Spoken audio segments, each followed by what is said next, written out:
بسم اللہ الرحمن الرحیم۔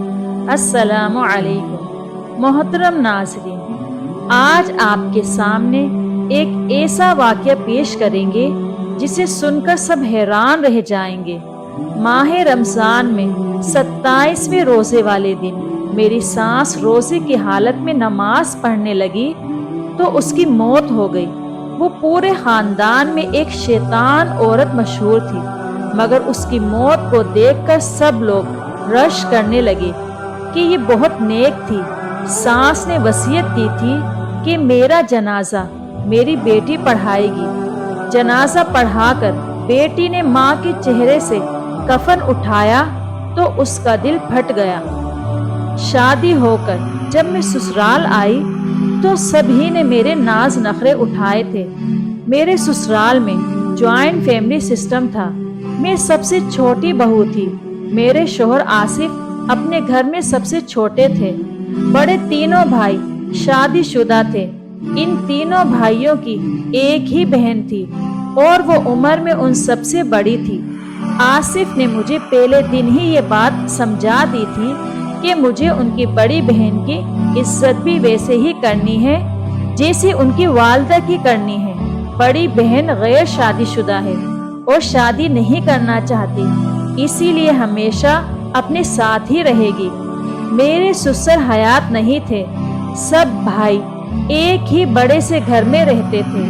میری سب جٹھانیاں بھی بڑی نند کو آپا کہتی تھی، مگر مجھے اپنی نند کچھ عجیب سی لگی تھی۔ وہ پورا دن اپنے کمرے میں بند رہتی اور جب وہ اپنے کمرے میں ہوتی کسی کو بھی ان کے کمرے میں جانے کی اجازت نہیں تھی۔ وہ بس کھانے کے وقت ہی باہر آتی، کھانا کھا کر کمرے میں چلی جاتی۔ گھر کا ہر معاملہ آپا ہی طے کرتی تھی۔ میری ساس کو کوئی پوچھتا ہی نہیں تھا۔ کاروبار میں بھی کوئی لین دین کی بات آتی تو نند سے مشورہ کیا جاتا۔ مجھے یہ بات کچھ عجیب سی لگی تھی۔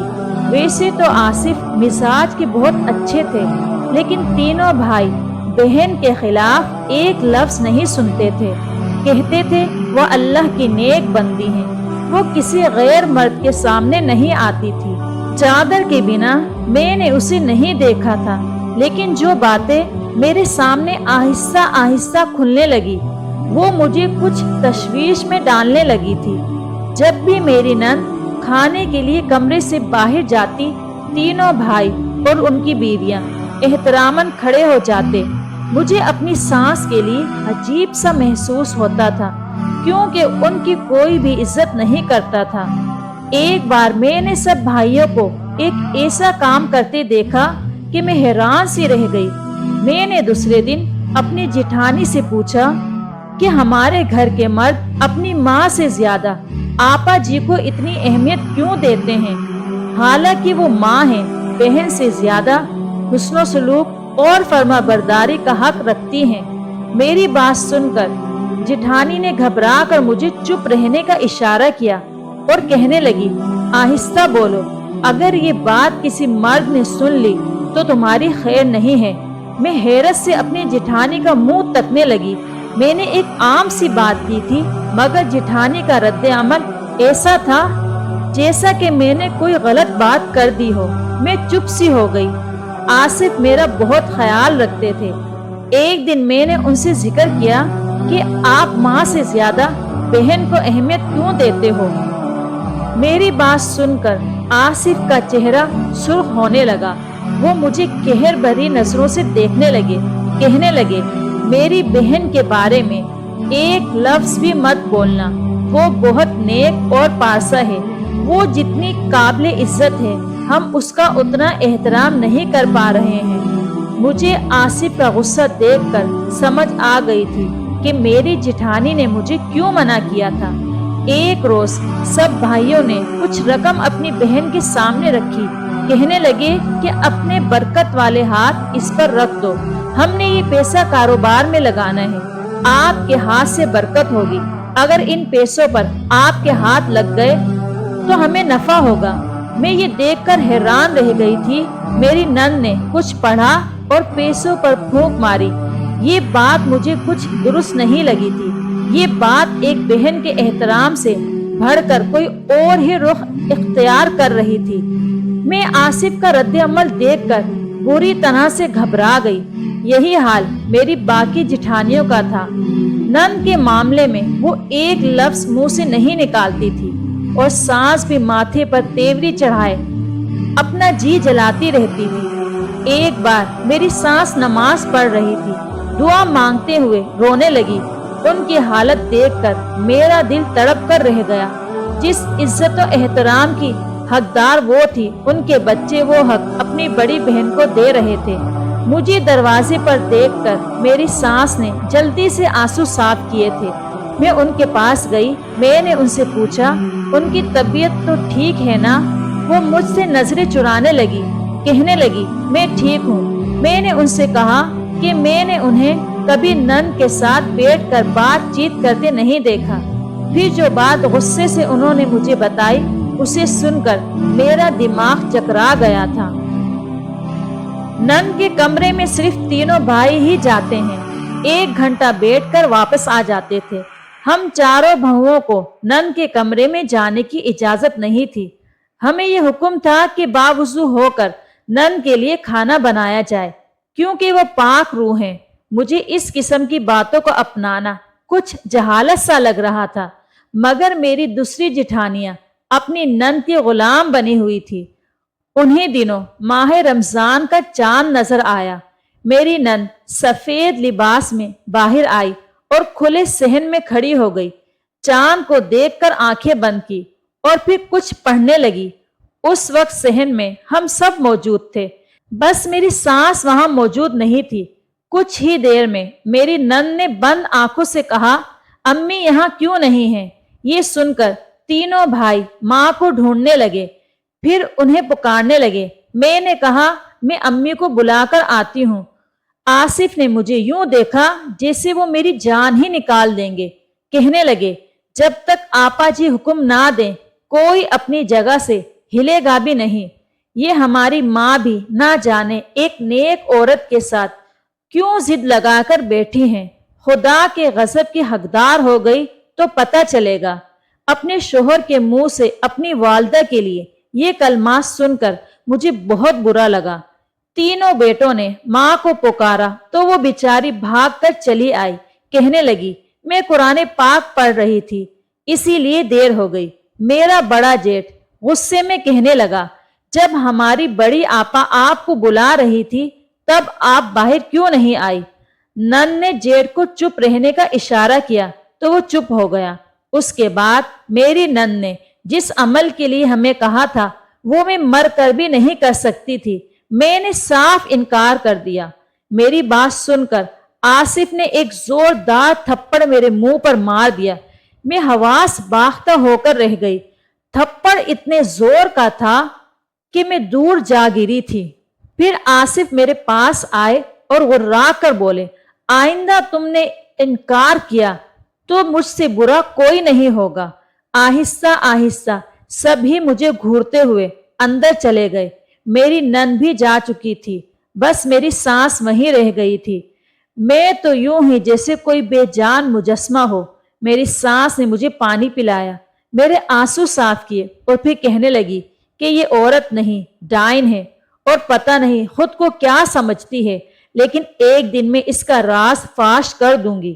میری سانس نے غصے سے یہ الفاظ آپا جی کے لیے کہے تھے۔ آج شام مجھے اپنے قسمت خراب ہونے پر رونا آ رہا تھا۔ اس وقت میری نند نے سب کو کہا تھا سب گھر والے میرے ہاتھ کا بوسہ لے کر اپنی آنکھوں کو لگائیں۔ میں ان باتوں کو نہیں مانتی تھی، پھر میں یہ عمل جبرن کیوں کرتی؟ سب سے پہلے میری سانس نے آپا جی کے ہاتھ کو بے بسی سے پکڑ کر چوما اور آنکھوں کو لگایا۔ میری سانس کے چہرے سے صاف لگ رہا تھا کہ وہ یہ سب کام مجبوری میں کر رہی ہیں۔ پھر باری باری سب بھائیوں نے یہی عمل دہرایا تھا، لیکن میں نے انکار کر دیا، جس کا نتیجہ میرے گال پر آصف کی انگلیوں کے نشانات کی صورت میں موجود تھا۔ اس وقت مجھے اپنی سانس اپنی سب سے بڑی ہمدرد لگ رہی تھی۔ اس دن بھی جب میں اپنی سانس کو چائے دینے گئی تھی، ان سے کہا تھا کہ وہ آپا جی سے بات کیوں نہیں کرتی۔ وہ ان کی بیٹی ہیں۔ تب وہ چلا کر بولی کہ وہ بیٹی نہیں، ڈائن ہے۔ مجھے سانس اپنے کمرے میں لے گئی، پھر مجھ سے کہنے لگی تم چپ کر جاؤ، اللہ تعالیٰ کی ذات بہت بڑی ہے، برائی کا انجام بھی برا ہی ہوتا ہے۔ میں نے اپنی سانس سے پوچھا کہ آخر یہ سب کیا ہے؟ پھر جو انکشاف میری سانس نے مجھ پر کھولے، میری تو روح تک کانپ گئی تھی۔ دوسرے دن میں نے آصف سے معافی مانگ لی۔ وہ ابھی غصے میں تھے، کہنے لگے آپا جی سے معافی مانگو۔ سحری کا وقت تھا، وہ سحری کرنے کے لیے اپنے کمرے سے باہر آئی ہوئی تھی۔ میں نے ہاتھ جوڑ کر آپا سے معافی مانگ لی۔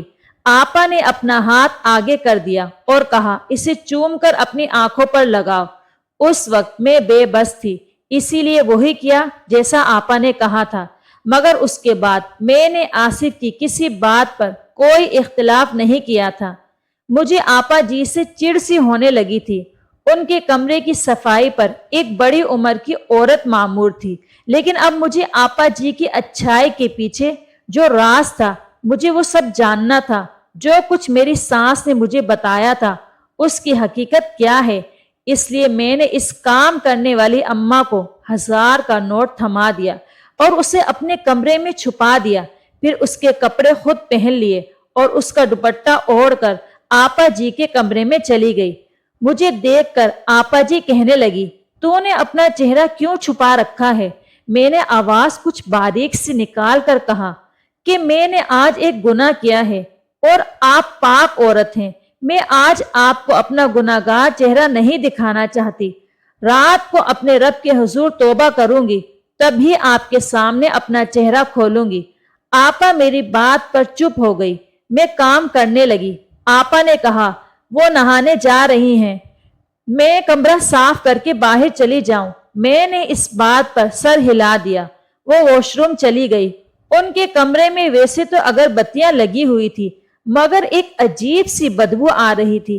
میں نے جلدی سے صفائی کی اور پھر سامنے رکھے قرآن پاک کے پاس آ گئی۔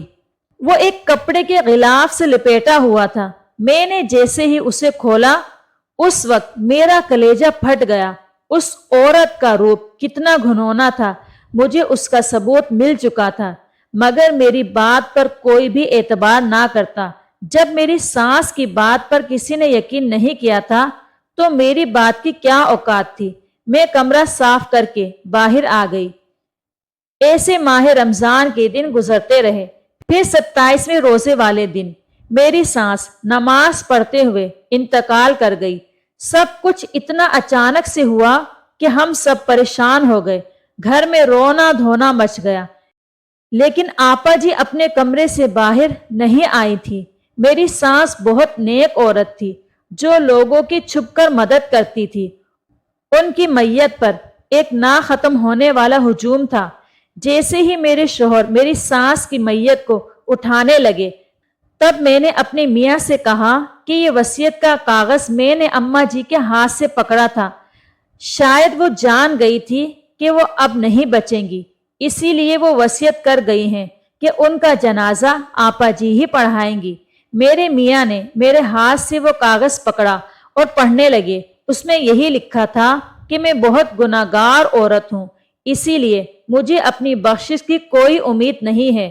میرا جنازہ میری بیٹی پڑھائے گی، وہ پاک اور نیک عورت ہے، شاید کہ اسی وجہ سے میری بخشش ہو جائے۔ یہ بات سن کر سب بھائی اس بات پر رضامند ہو گئے۔ حالانکہ بہت سے سمجھدار لوگوں نے انہیں کہا کہ عورت جنازہ نہیں پڑھا سکتی، مگر ہمارے گھر کے مردوں کا یقین بس آپا جی پر ہی تھا، اسی لیے چاروں بھائی آپا جی کے کمرے میں چلے گئے۔ انہیں اپنی والدہ کی نصیحت سنائی، لیکن آپا جی نے منع کر دیا کہ وہ جنازہ نہیں پڑھائیں گی، مگر بھائیوں نے ان کی منت سماجت کی تو وہ مان گئی۔ وہاں موجود لوگوں کے منہ کھلے کے کھلے رہ گئے تھے۔ جس دن آصف نے مجھے تھپڑ مارا تھا، میری سانس مجھے اپنے کمرے میں لے گئی تھی۔ پھر مجھ سے کہنے لگی یہ عورت میری بیٹی نہیں ہے، اصل میں یہ میرے شوہر کی پہلی بیوی کی بیٹی ہے۔ جب میری سانس کی شادی ہوئی تب آپا 15 سال کی تھی۔ میرے سسر نے اپنی پہلی بیوی کو طلاق دے دی تھی کیونکہ وہ کالے عملیات کرتی تھی۔